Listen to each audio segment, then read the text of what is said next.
성령 강림의제 10주를 맞아 예배드린 모든 성도님들의 삶과 가정 위에 성령 충만한 은혜가 함께 하시기를 간절히 기원합니다. 올해 폭염과 폭우 속에서 어제까지 청년부 수련회를 은혜 가운데 잘 마쳤습니다. 그 가운데 교회학교 여름 사역도 은혜 가운데 잘 마칠 수 있도록 인도해 주신 하나님께 먼저 감사를 드립니다.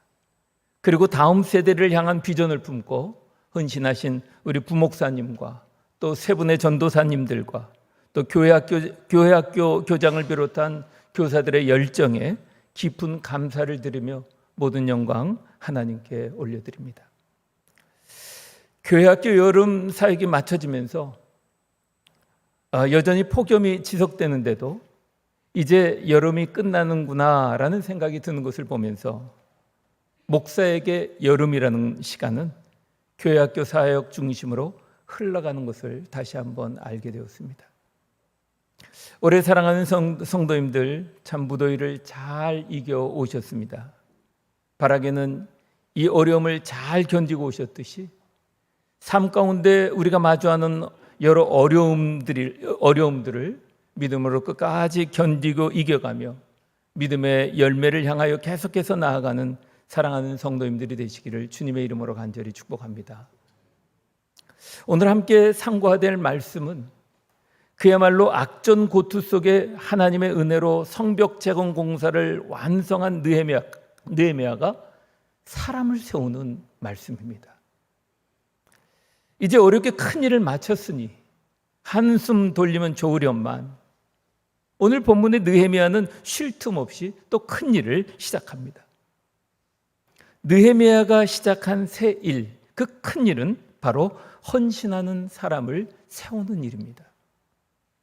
사랑하는 성도 여러분, 사람을 세우는 오늘 본문의 말씀을 통하여 형식만이 아니라 내용까지 잘 갖춘 느헤미야의 리더십을 통하여 하나님의 진리를 따라 세워진 사람들로 움직여지는 건강한 교회, 건강한 가정, 또 일터와 삶의 영역들이 되시기를 간절히 소망하며 축복합니다. 혹시 2014년 브라질 월드컵 경기에서 열렸던 그곳에 대형 경기장이 지어졌던 것을 여러분 기억하십니까? 제 기억으로는 2014년 브라질 월드컵 경기와 함께 마나우스에 위치한 아레나 아마조니아 경기장에 대해 큰 관심을 갖고 주목했던 기억이 있습니다.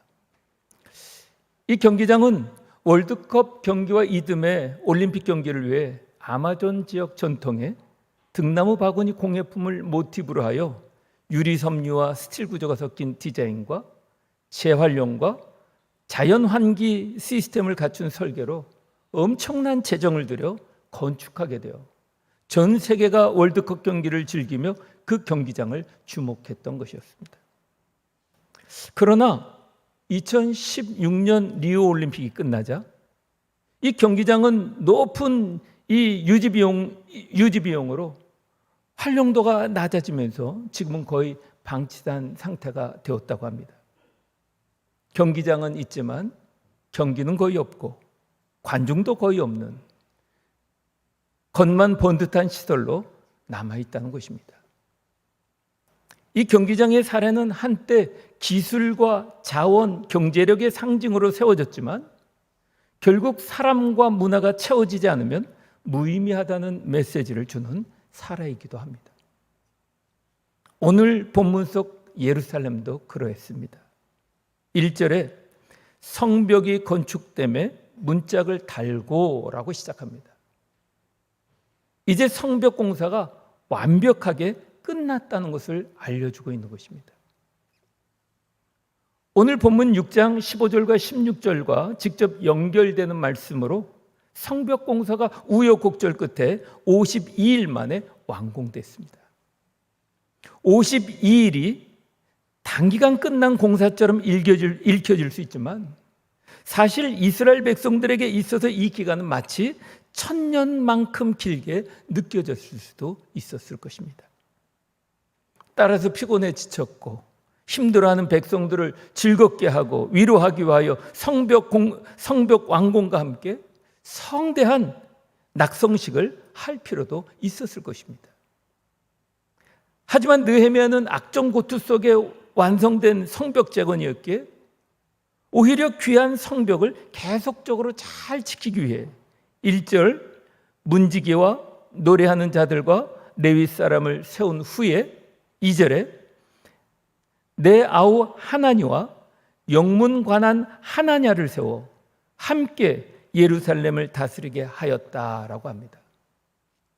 우리는 여기서 먼저 느헤미야가 사람을 세우는 기준을 찾아보게 됩니다. 두 사람은 어떤 사람이었습니까? 먼저 한 사람 하나니는 폐허가 된 참담한 예루살렘의 소식을 알리기 위하여 느헤미야가 있는 페르시아까지 그 먼 길도 마다하지 않고 와서 알렸던, 이미 1장 2절에서 등장하였던 느헤미야의 아우입니다. 그리고 또 한 사람, 성벽의 망대들을 관리하는 총책임자인 하나냐에 대해서는 충성스러운 사람이요 하나님을 경외하는 무리 중에 뛰어난 자다라고 합니다.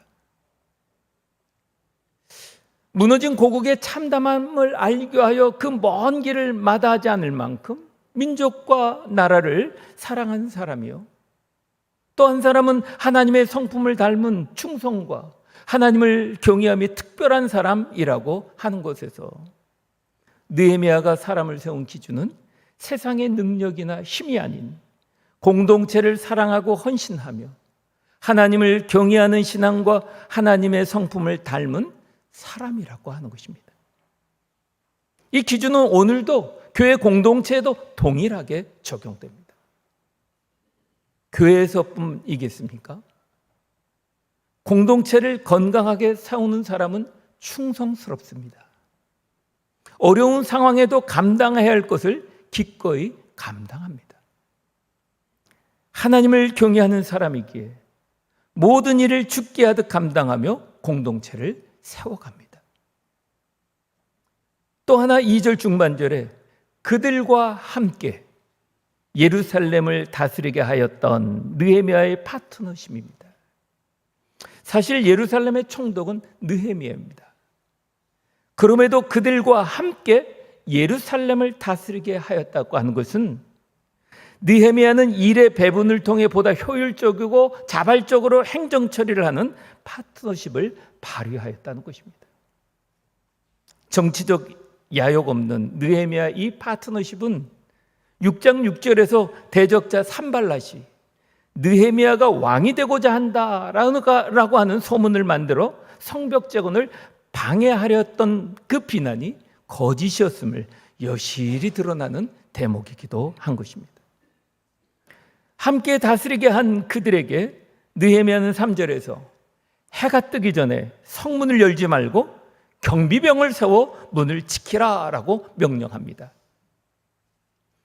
그리고 중요한 지역은 공동으로 지키게 하고 자기 집 맞은편은 자기가 지키게 하면서 외적 공격을 막고 내적 질서를 세우는 일을 하도록 하였던 것입니다.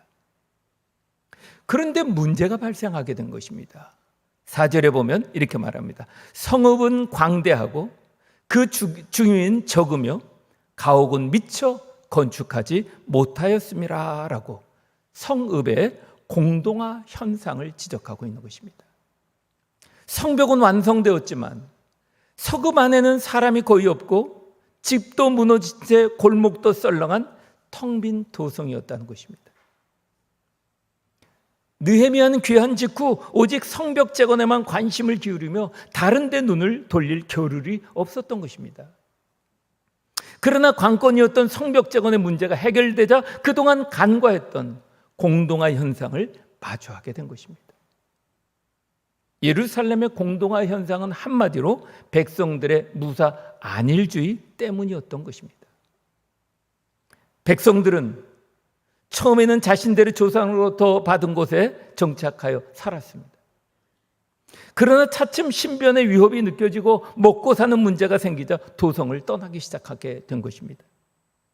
때문에 인구가 줄어 훌륭하게 세워진 성벽의 방어도 이제 곤란한 지경이 이르게 된 것입니다.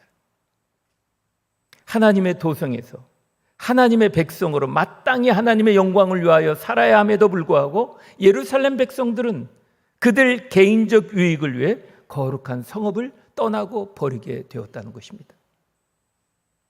우리는 여기서 백성 혹은 회중, 개개인의 개인주의적 이기심은 한 국가 및 교회를 궁지로 몰고 간다는 것을 깨닫게 되는 것입니다. 본문의 공동화 형상은 오늘날 우리 교회와 신앙에도 그대로 비춰지는 말씀입니다. 웅장한 예배당과 좋은 시설이 있어도 말씀과 기도로 세워진 성도가 없다면 영적으로 빈 껍데기일 뿐인 것입니다. 성도가 많아도 말씀과 기도로 무정한 그리스도에 제대된 성도가 없다면 건강한 교회로 성숙해 가지 못하게 되는 것입니다. 또 교회 안이 어른 세대만 남고 청년과 어린 세대가 사라지는 현상, 이는 장차 교회 공동체의 생명력 상실로 이어지는 것이고, 또 안정되고 편안한 자리에만 머물려고 하는 것은 예루살렘 거주를 꺼린 귀한 백성들과 같은 모습인 것입니다. 이것은 교회만이 아니고 세상에서도 마찬가지입니다. 사람들이 도시로 몰려오고 지방은 비어가는 사태는 이기와 편리가 불균형과 어려운 문제를 만들어내고 있지 않습니까? 가정에서도 자기 유익과 자기 편리에만 치우친다면, 가족에 대한 돌봄이 없고 헌신이 없다면 가정은 병들고 신음하는 상태에 머물게 될 것입니다. 느헤미야 성벽 재건 후 맞닥뜨린 오늘 본문의 공동화 현상을 해결하기 위해서 5절에서 인구조사를 시작합니다. 그리고 10장 39절까지 보면 인구 이주의 정책과 함께 백성들의 신앙 부흥 운동으로 당면한 현실적 문제를 대처해가고 있습니다. 그런데 이 문제를 해결하는 느헤미야는 하나님의 섭리를 언급하면서 5절에 이렇게 고백합니다. 내 하나님이 내 마음을 감동하사라고 말하고 있습니다. 느헤미야는 무엇보다 자신에게 지혜와 능력을 주신 분이 하나님이심을 고백하고 있는 것입니다. 그래서 그 섭리를 따라 먼저 이스라엘 공동체를 구성하는 세 계층, 귀족들과 민장들과 백성을 대대적으로 소집하여 처음 귀한 자들의 계보를 얻었다고 말하고 있습니다. 왜냐하면 계보 속에 처음 스룹바벨과 함께한 1차 귀환한 이들은 조상들이 살도록 정해진 지역에 대한 특별한 애정과 강한 열심이 있었기 때문에 이제 성읍을 떠난 백성도 처음 귀환한 이들처럼 예루살렘에 대한 애착을 가지고 다시 돌아오도록 하여 인구를 늘리고자 하였던 것입니다.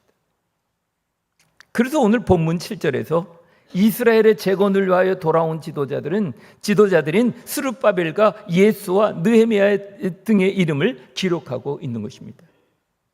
그리고 이어서 60절까지 평신도 귀한 자들로부터 제사장 계급의 사람의 명부와 또 레위인 사람들에 대한 명부와 또 불확실한 계보의 명부와 귀한 자들의 총수를 기록하고 있습니다. 따라서 이와 같은 이 느헤미야의 이 계보 등록은 단순한 행정 절차가 아니라 예루살렘 공동화 현상을 해결하기 위한 하나님의 백성의 정체성 회복 작업이라고 말하는 것입니다.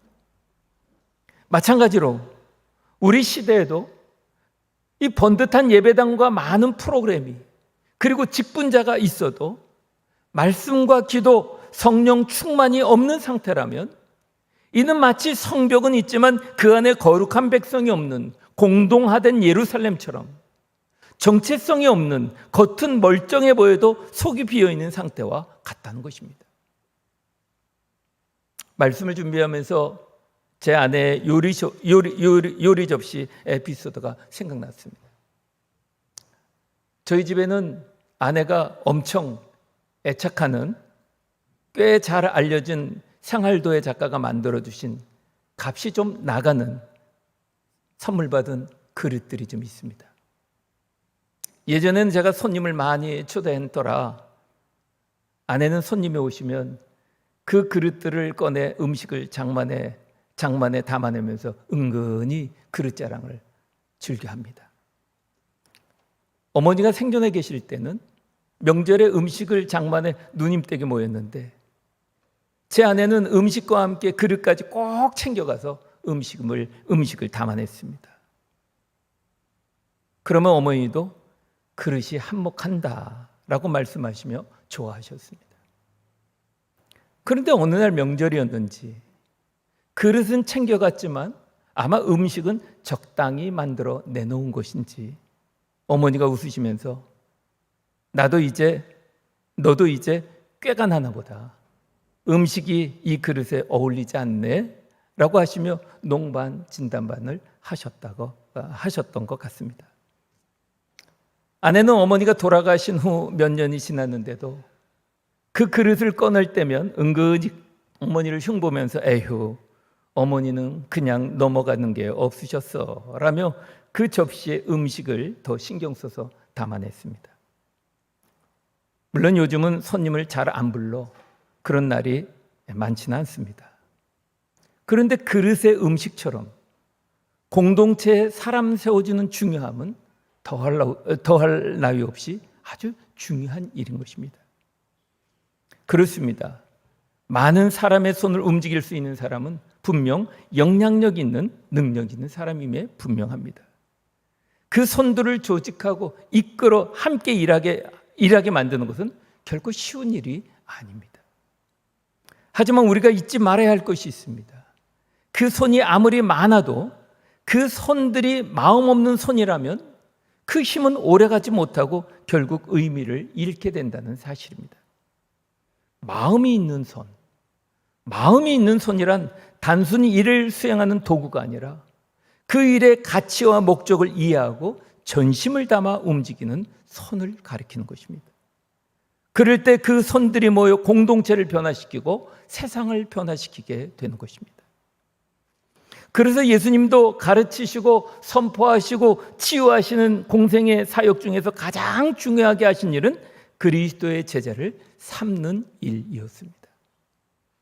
마태복음 28장 18절과 19절에 그래서 예수님께서 하신 지상 대명령이 있습니다. 하늘과 땅의 모든 권세를 내게 주셨으니 그러므로 너희는 가서 모든 민족을 제자로 삼아라라고 말씀하신 것입니다. 하나님은 우리 성도들도 말씀과 기도로 헌신된 그리스도의 제자로 세워지기를 원하십니다. 그리고 그리스도의 마음이 담긴 손을 가진 제자를 통해 복된 교회, 행복한 가정, 그리고 건강한 공동체, 건강한 세상을 세워가게 하십니다. 지금 우리는 하나님의 은혜와 진리가 없는 영적 공동화 현상이 가득한 세상을 살아가고 있습니다.